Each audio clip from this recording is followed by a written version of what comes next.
Okay mga budingting, may bumili pong wash motor sa ating kahapon. Nilagay nila. Sabi nila maingay. Ang sabi ko, kung pwede dalhin dito yung kanilang wash motor. Para malaman ko, para ma-check ko din kung bakit nag-iingay itong wash motor. Ito po ang napansin ko mga budingting. Nakita ko to sa loob. Hindi po nila nilagay ito. Akala nila hindi mahalaga ang trabaho po ng white na yan. Yan po yung pangatlong paa po, no? Yung pagkakalagay sa wash motor. Ang naginawa po nila, yung dalawa may paa, tapos yung isa wala. Kaya naka-slant po yung wash motor. Kaya tanggalin po natin muna yung mga screw nya.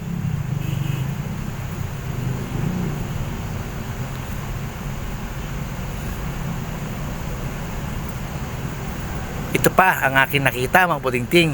Mali po ang posisyon ng ating wash motor, yung pagkakalagay. Mali po mga budingting. Tingnan nyo rin ang kanyang screw. Dalawang maliit, no? Tapos yung isang malaking yan, dyan po naka-screw yung white na yan. Pansinin nyo po ang ating wash motor. Dito, parang patilos siya.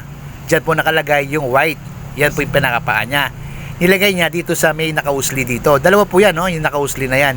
Dyan po pinapiyon dalawang yun. Doon po nakapasok yung dalawang yan. Tapos yan, may plastic yan. Yun po ang tamang posisyon sa paglalagay ng isang giga na wash motor.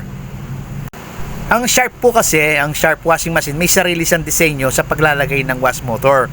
Dalawa, may nakausli, tapos yung isa, nakatanggal. Ang ginawa nung gumawa, hindi niya nilagay yung white na yun, nakala niya hindi importante. Ngayon nga lang, ang nangyari, naka-slant po ang ating wash motor.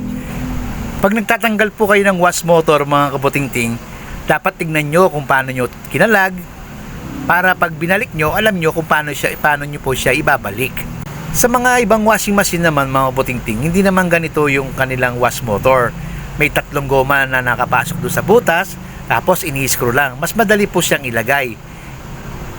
Sa mga piyesa mga butingting, no, na hindi naman perpekto yung pagkaka-design din po ng mga piyesa.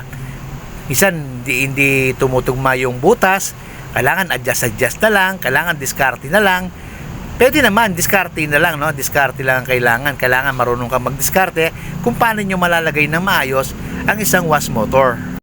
Ang pinaka-importanting dapat ginagawa sa ating wash motor, yung goma. Yung 3 goma niya. Dapat maganda yung pagkaipit at pagkalapat ng goma.